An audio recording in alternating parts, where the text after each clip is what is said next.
Well, I'll give you the option of where we go from here. We have two incidents. We have Fitzroy AKU. We have Moreland. Obviously, a lot to talk about.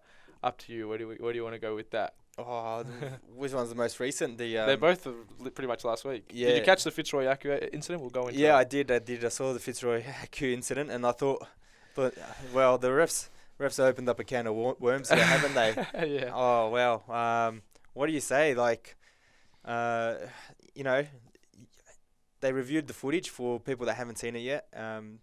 The refs reviewed the footage live. Well, there was a on big the pitch. scuffle. Yeah, there was a big scuffle. That's right. Between the two teams, Fitzroy and AKU, and there were so many people involved Mm-hmm. that the option was there for them to jump on my laptop, media guy's laptop, to suss out the incident through the live stream, which is not something that has occurred before. No, and I don't think it was a great idea. I don't think they handled that well at all.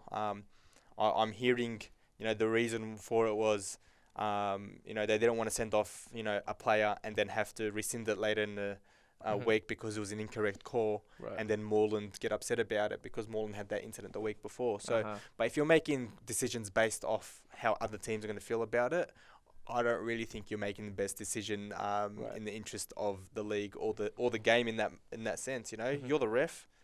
You make the call. People are going to complain. We whinge all day, every day. We're going to complain regardless. Make the call. If you're wrong, they can sort that out later. But don't guess. Obviously, don't guess. Of course, If you're not sure about something, don't give the red card. Well, there's a lot of eyes. So if one person's not sure, I'm sure someone else can help have out. to, They can by make all the means, collective take your decision. time. They've done that very well in the past. Take your time, have the discussion.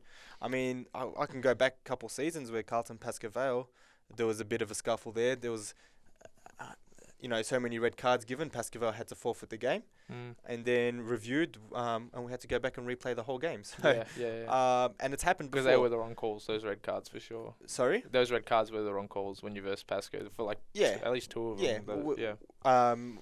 But it was dealt with. We got on with life. We played, got on with it, worked it out. Probably wasn't the easiest thing to deal with, but, you move on, but now you're just asking, not asking, you're giving players an excuse to sort of say, bring up the footage now. You're just putting yourself into a corner. Yeah. So I think from here on out, what goes on, if it was a mistake, if we allow this video assistance, you got to make it clear what's going on. If it was a mistake, it's time to admit it.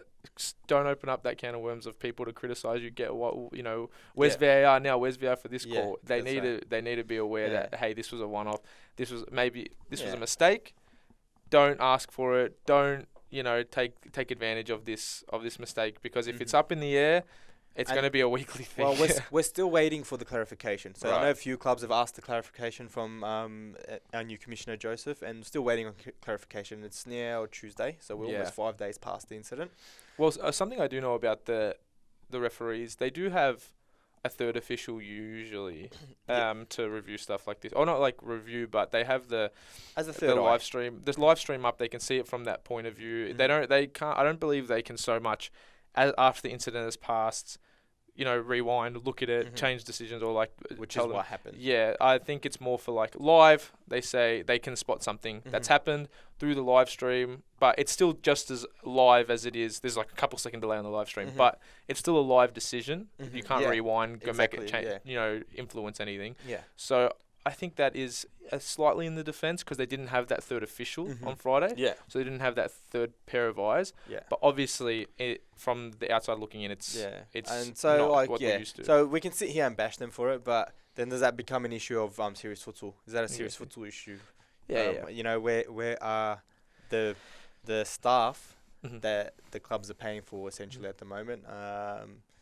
And I know, and I already know this. I worked at Futsal for a long time, and I know that serious futsal runs at probably close to a loss.